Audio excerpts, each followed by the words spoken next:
ಶ್ರೀಕೃಷ್ಣಾಯ ನಮಃ. ಶ್ರೀ ಗುರುಭ್ಯೋ ನಮಃ.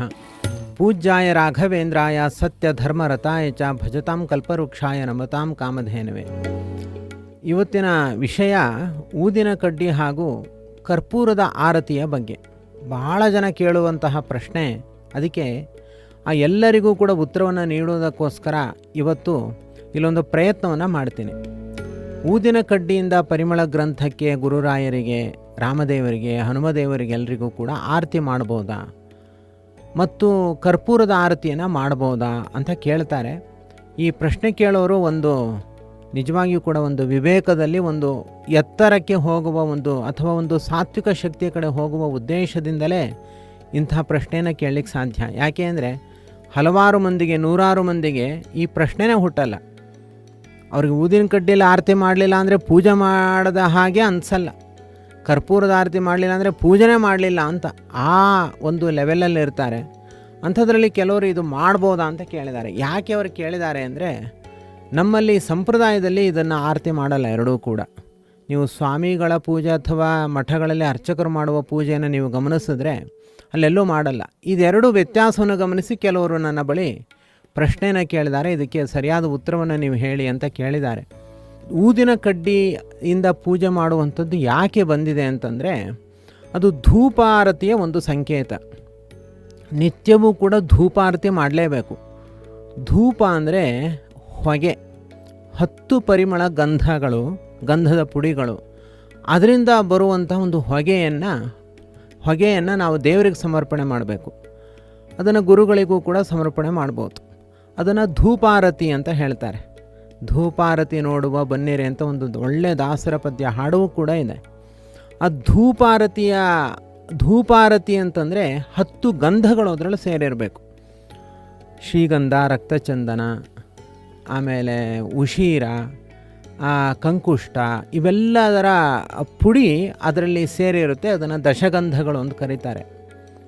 ನಾನು ಇದರ ಬಗ್ಗೆ ಒಂದು ಪ್ರತ್ಯೇಕ ವಿಡಿಯೋ ಮಾಡಿದ್ದೀನಿ. ಅದು ಎಲ್ಲಿ ಸಿಗುತ್ತೆ, ಹೇಗೆ ಅದನ್ನು ನಾವು ಧೂಪಾರತಿ ಮಾಡಬೇಕು, ಸಿಗುವ ಅಂಗಡಿಯಲ್ಲಿ ನಾವು ಅದನ್ನು ಹೇಗೆ ಮನೆಗೆ ತಂದು ಅದನ್ನು ಇದು ಮಾಡುವಂಥದ್ದು ಎಲ್ಲ ವಿವರ ನಾನು ಧೂಪಾರತಿಯ ಬಗ್ಗೆ ಒಂದು ವಿಡಿಯೋ ಮಾಡಿದ್ದೀನಿ, ನೀವು ನೋಡಿ. ಅದನ್ನು ಮತ್ತೆ ಇಲ್ಲಿ ವಿವರ ಮಾಡಲಿಕ್ಕೆ ಹೋಗಲ್ಲ. ಆದರೆ ಊದಿನ ಕಡ್ಡಿಯಲ್ಲಿ ಅದು ಹಾಕಿರ್ತಾರ ಅಂತ ನೀವು ಪರಿಶೀಲನೆ ಮಾಡಿ. ಈ 10 ಗಂಧದ್ರವ್ಯಗಳು ಏನಿದೆಯಲ್ಲ, ಅದನ್ನು ಊದಿನ ಕಡ್ಡಿಯಲ್ಲಿ ಯಾವುದಾದ್ರೂ ಫ್ಯಾಕ್ಟ್ರಿಯವರು ಅದನ್ನು ಹಾಕಿರ್ತಾರಾ ಒಮ್ಮೆ ವಿಚಾರ ಮಾಡಿ. ಆ 10 ಗಂಧದಲ್ಲಿ 1 ಗಂಧ ಹಾಕಿದರೂ ಪರವಾಗಿಲ್ಲ, ನೀವು ಉಪಯೋಗಿಸ್ಬೋದು. 1 ಹಾಕಿಲ್ಲ ಅಂದರೆ ಖಂಡಿತ ಅದನ್ನು ಉಪಯೋಗಿಸ್ಲಿಕ್ಕೆ ಹೋಗಬೇಡಿ. ಯಾಕೆ ಅಂದರೆ ಆ ರಾಸಾಯನಿಕ ಪದಾರ್ಥಗಳಿಂದ ಏನೋದು ಮಾಡಿರ್ತಾರೆ, ಅದರಿಂದ ಏನೂ ಉಪಯೋಗ ಆಗಲ್ಲ. ಧೂಪಾರತಿ ಮಾಡುವ ಉದ್ದೇಶ ಏನು ಅಂದರೆ, ಮನೆಯಲ್ಲಿರುವಂತಹ ದುಷ್ಟಶಕ್ತಿಗಳು ಪರಿಹಾರ ಆಗುತ್ತೆ ಅಂತಲೇ ಅದರ ಮುಖ್ಯ ಉದ್ದೇಶ. ಮತ್ತು ದೇವರಿಗೆ ತುಂಬ ಪ್ರೀತಿ. ಆ ನೈವೇದ್ಯ ಕಾಲದಲ್ಲೆಲ್ಲ ಅದನ್ನು ಧೂಪಾರತಿ ಒಳ್ಳೆ ಘಮಘಮ ಅಂತ ಪರಿಮಳ ಬರ್ತಾ ಇದ್ದರೆ ಅದೊಂದು ಒಳ್ಳೆ ಸಾತ್ವಿಕ ಶಕ್ತಿ ಮತ್ತು ನಮ್ಮ ಧ್ಯಾನಕ್ಕೆ ತುಂಬ ಅದ್ಭುತವಾದ ಒಂದು ಚೈತನ್ಯ ನೀಡುತ್ತೆ ಅದು. ಆದ್ದರಿಂದ ಅದು ಭಕ್ತರ ಮತ್ತು ದೇವರ ಅಥವಾ ಭಕ್ತರ ಗುರುಗಳ ಒಂದು ಸಂಬಂಧಕ್ಕೆ ಒಂದು ಅದ್ಭುತವಾದ ಒಂದು ಪೂಜೆ. ಅದು ಧೂಪದ ಪೂಜೆ. ಅದನ್ನು ಮಾಡಲೇಬೇಕು. ಆದರೆ ಅದರ ಬದಲು ಈಗ ಊದಿನ ಕಡ್ಡಿ ಯಾಕೆಂದರೆ ತುಂಬ ಕಮ್ಮಿಗೆ ಸಿಗುತ್ತೆ, ಎಲ್ಲ ಅಂಗಡಿಗಳಲ್ಲಿ ಸಿಗುತ್ತೆ.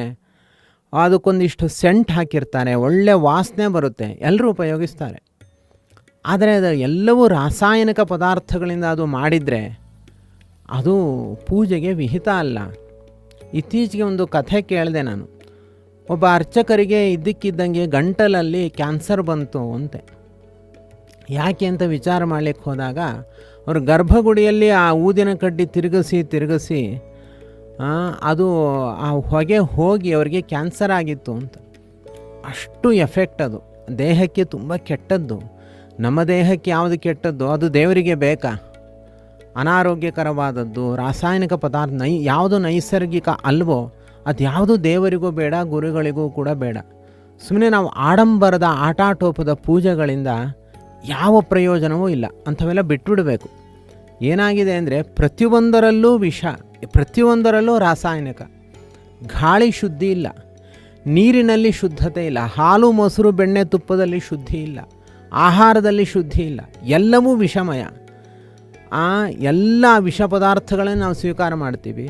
ದೇವರ ಪೂಜೆಯಲ್ಲಾದರೂ ಅದನ್ನು ಬಿಡೋಣ ಅಂದರೆ ಅಲ್ಲೂ ಕೂಡ ವಿಷ. ಹೀಗೆಲ್ಲ ಬಂದು ಅಲ್ಲೂ ಕೂಡ ವಿಷದ ಪೂಜೆ ಹೀಗಾಗೋಗ್ಬಿಟ್ಟಿದೆ. ಕನಿಷ್ಠ ಪಕ್ಷ ದೇವರ ಪೂಜೆಯ ಸಂದರ್ಭದಲ್ಲಾದರೂ ಕೂಡ ಇಂಥ ನೈಸರ್ಗಿಕವಾದ ಪದಾರ್ಥಗಳನ್ನೇ ಸ್ವೀಕಾರ ಮಾಡಿ ನಾವು ಪೂಜೆಯನ್ನು ಮಾಡೋದು ಒಳ್ಳೆಯದು. ನಿಜವಾಗಿಯೂ ಕೂಡ ಒಬ್ಬ ಗೋಪಾಲ ಹಸುವಿಗೆ ಹಾಲನ್ನು ಕರುವಿಗೆ ಹಾಲನ್ನು ಕುರಿಸಿ ಯಾವುದು ಹಾಲು ಕರೆದಿರ್ತಾನೋ ಅದರಲ್ಲೇ ಅಭಿಷೇಕ ಮಾಡಿದ್ರೆ ಅದು ದೇವರಿಗೆ ಗೋವಿಂದನಿಗೆ ಪ್ರೀತಿ. ಆ ಥರ ಮಾಡುತ್ತೀವ, ನಾವು ಮಾಡಲ್ಲ. ಹೀಗೆ ಯಾವುದು ನೈಸರ್ಗಿಕವಾಗಿ ಇರುತ್ತೋ ಅಂಥದ್ದರಿಂದ ಪೂಜೆ ಮಾಡಬೇಕು. ಅದು ತುಂಬ ಫಲಪ್ರದವಾಗುತ್ತೆ. ಇಲ್ಲದೇ ಇದ್ದರೆ ಅದು ಫಲಪ್ರದ ಆಗಲ್ಲ ಮತ್ತು ಅದು ದುಷ್ಟ ಪರಿಣಾಮವನ್ನೇ ಬೀಳುವಂತಹ ಸಂದರ್ಭ ಇರುತ್ತೆ. ಇದರಂತೆ ಪಚ್ಚಕರ್ಪೂರ ಅದು ನೈಸರ್ಗಿಕವಾಗಿ ಬರುತ್ತೆ. ಪಚ್ಚಕರ್ಪೂರ ಅಂತ ಅದನ್ನು ತಿನ್ನಲಿಕ್ಕೂ ಉಪಯೋಗಿಸ್ತಾರೆ, ಪ್ರಸಾದಕ್ಕೂ ಹಾಕ್ತಾರೆ. ಒಂದು ವೇಳೆ ಪಚ್ಚಕರ್ಪೂರಕ್ಕೂ ರಾಸಾಯನಿಕ ಪದಾರ್ಥ ಸಿಂಥೆಟಿಕ್ ಅದು ಇದೆಲ್ಲ ಹಾಕೋದಿದ್ರೆ ಅದು ಕೂಡ ತ್ಯಾಜ್ಯ, ಅದನ್ನು ನೋಡಿ ತಗೊಳ್ಬೇಕು. ಆದರೆ ದೀಪದ ಕರ್ಪೂರ ಅಂತ ಏನಿದೆ ಸಿಕ್ಕಾಬಟ್ಟೆ ಹೊಗೆ ಬರುತ್ತೆ, ಇಷ್ಟತ್ರ ಬೆಂಕಿ ಬರುತ್ತೆ, ಅದರಲ್ಲಿ ಆರತಿ ಮಾಡ್ತಾರೆ, ಅದು ಕೂಡ ತುಂಬ ಕೆಟ್ಟದ್ದು. ಅಂದರೆ ರಾಸಾಯನಿಕ ಪದಾರ್ಥಗಳಿಂದ ಅದೇನು ಸೃಷ್ಟಿ ಮಾಡಿರ್ತಾರೆ ಕಮ್ಮಿ ಬೆಲೆಗೆ ತುಂಬ ಅನುಕೂಲ ಇರುವಂತೆ ಮಾಡಿರ್ತಾರೆ, ಅದೆಲ್ಲವೂ ಕೂಡ ತ್ಯಾಜ್ಯ ಆಗುತ್ತೆ, ಅದು ಪೂಜೆಗೆ ವಿಹಿತ ಆಗಲ್ಲ. ನೈಸರ್ಗಿಕವಾದದ್ದಷ್ಟೇ ನಮ್ಮ ಯಾವುದು ನಾವು ತಿನ್ನಬಹುದು ಅದರಿಂದಲೇ ಪೂಜೆ ಮಾಡಬೇಕು. ಆ ಧೂಪದ ಪುಡಿ ನಾನೇನು ಹೇಳಿದ್ದೀನಿ ಅದು ನಾವು ತಿನ್ನಬಹುದು, ಅಷ್ಟು ಒಳ್ಳೆಯದು. ಆ ಹೊಗೆ ತಗೊಂಡಷ್ಟು ನಮ್ಮ ಅನಾರೋಗ್ಯಗಳೆಲ್ಲ ಪರಿಹಾರ ಆಗುತ್ತೆ, ಅಷ್ಟೇ ಎಲ್ಲ ಚೈತನ್ಯ ಬರುತ್ತೆ, ಮತ್ತು ಕಣ್ಣಿಗೆ ಕಾಣದ ಅತೀಂದ್ರಿಯವಾದ ದುಷ್ಟಶಕ್ತಿಗಳೆಲ್ಲ ಪರಿಹಾರ ಆಗುತ್ತೆ. ಅಂಥ ಶಕ್ತಿ ಇರಬೇಕು. ಅದನ್ನು ಬಿಟ್ಟು ಅದಕ್ಕೆ ವಿಪರೀತವಾದದ್ದು ಇದ್ದರೆ ಅದನ್ನು ಅಸುರರು ತೊಗೊಂಡು ಹೋಗ್ತಾರೆ, ಪೂಜೆ ದೇವತೆಗಳು ತೊಗೊಂಡು ಹೋಗಲ್ಲ ಅಂತ. ಆದ್ದರಿಂದ ಆ ಕರ್ಪೂರದ ಆರತಿ ಅದರ ಬದಲು ಒಳ್ಳೆ ಶುದ್ಧವಾದ ಗಾಣದ ಎಣ್ಣೆ ಅದನ್ನು ತಂದು ಹೂಬತ್ತಿ ಇಟ್ಟು ಅದನ್ನು ದೀಪಗಳಲ್ಲಿ ಇಟ್ಟು ಅದರಿಂದ ಆರತಿ ಮಾಡೋದು ತುಂಬ ಶ್ರೇಷ್ಠ. ಅಥವಾ ತುಪ್ಪದ ದೀಪದ ಆರತಿ ಅದನ್ನು ಮಾಡೋದು ಕೂಡ ಶ್ರೇಷ್ಠ. ಈ ತುಪ್ಪ ನಿಜವಾದ ಸಿಗಲ್ಲ, ಆದ್ದರಿಂದ ಎಳ್ಳೆಣ್ಣೆ ಶ್ರೇಷ್ಠ ಆಗಿಬಿಡುತ್ತೆ. ಈಗ ಹೀಗೆ ನಾವು ಪೂಜೆಯಲ್ಲಿ ಆದಷ್ಟು ಈ ರಾಸಾಯನಿಕ ಪದಾರ್ಥಗಳಿಂದ ಪೂಜೆಯನ್ನು ಬಿಟ್ಟು ಪ್ರಾಕೃತಿಕವಾದ ಪ್ರಕೃತಿದತ್ತವಾದ ದ್ರವ್ಯಗಳಿಂದ ನಾವು ಪೂಜೆಯನ್ನು ಮಾಡಿದ್ರೆ ಅದು ಹರಿವಾಯು ಗುರುಗಳಿಗೆ ಅತ್ಯಂತ ಪ್ರೀತಿಕರ ಆಗುತ್ತೆ ಹಾಗೂ ಫಲಪ್ರದವಾಗುತ್ತೆ. ನಮಗೆ ಆರೋಗ್ಯಕ್ಕೂ ಕೂಡ ಒಳ್ಳೆಯದು. ಅನೇಕರಿಗೆ ಹೀಗೆ ಹೇಳಿದ್ರೆ ಬೇಗ ಕನ್ವಿನ್ಸ್ ಆಗಿಬಿಡುತ್ತೆ. ಏನು ಅಂದರೆ ನಿಮ್ಮ ಆರೋಗ್ಯಕ್ಕೆ ಅದು ಕೆಟ್ಟದ್ದು ಅಂದ್ಬಿಟ್ರೆ ಸ್ವಲ್ಪ ಅವ್ರಿಗೆ ಹೌದಾ ಅಂತ ಅವಾಗ ಅವ್ರಿಗೆ ಕನ್ವಿನ್ಸ್ ಆಗುತ್ತೆ. ಅದಕ್ಕೆ ನಾವು ಎಲ್ಲ ರೀತಿಯಲ್ಲೂ ಹೇಳಬೇಕು, ಆರೋಗ್ಯಕ್ಕೆ ಒಳ್ಳೆಯದಾಗುತ್ತೆ. ಆದ್ದರಿಂದ ನೀವು ಈ ರೀತಿಯಲ್ಲಿ ಒಂದು ಪ್ರಯತ್ನವನ್ನು ಮಾಡಿ ಒಂದು ಸಚ್ಛಕ್ತಿಯ ಕಡೆಗೆ ನಮ್ಮ ಪಾದಾರ್ಪಣೆ ಮಾಡಬೇಕು. ಆ ರೀತಿಯಾದ ಒಂದು ಶುದ್ಧಿಯ ಬಗ್ಗೆ ನಾವು ಗಮನವನ್ನು ಹರಿಸಬೇಕು ಎಂಬುದಾಗಿ ಹೇಳ್ತಾ, ಇನ್ನೂ ಈ ಥರದ್ದು ಏನಾದರೂ ನಿಮಗೆ ಪ್ರಶ್ನೆಗಳಿದ್ದರೆ ನೀವು ಕೇಳಬಹುದು.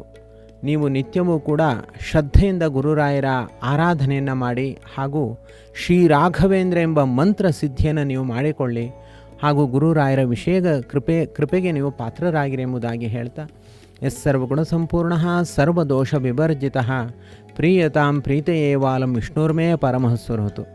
ಶ್ರೀ ರಾಘವೇಂದ್ರ ಎಂಬ ನಾಮಲೇಖನ ಯಜ್ಞದಲ್ಲಿ ನಿಮ್ಮನ್ನು ನೀವು ತೊಡಗಿಸಿಕೊಳ್ಳಲು ನಮಗೆ ವಾಟ್ಸ್ಯಾಪ್ ಮಾಡಿ ಹಾಗೂ ನಾಮಲೇಖನ ಯಜ್ಞದಲ್ಲಿ ಪಾಲ್ಗೊಂಡು ಧನ್ಯರಾಗಿರಿ. ಶ್ರೀರಾಘವೇಂದ್ರ ಶ್ರೀರಾಘವೇಂದ್ರ ಶ್ರೀರಾಘವೇಂದ್ರ ಶ್ರೀರಾಘವೇಂದ್ರ ಶ್ರೀರಾಘವೇಂದ್ರ ಶ್ರೀರಾಘವೇಂದ್ರ ಶ್ರೀರಾಘವೇಂದ್ರ ಶ್ರೀರಾಘವೇಂದ್ರ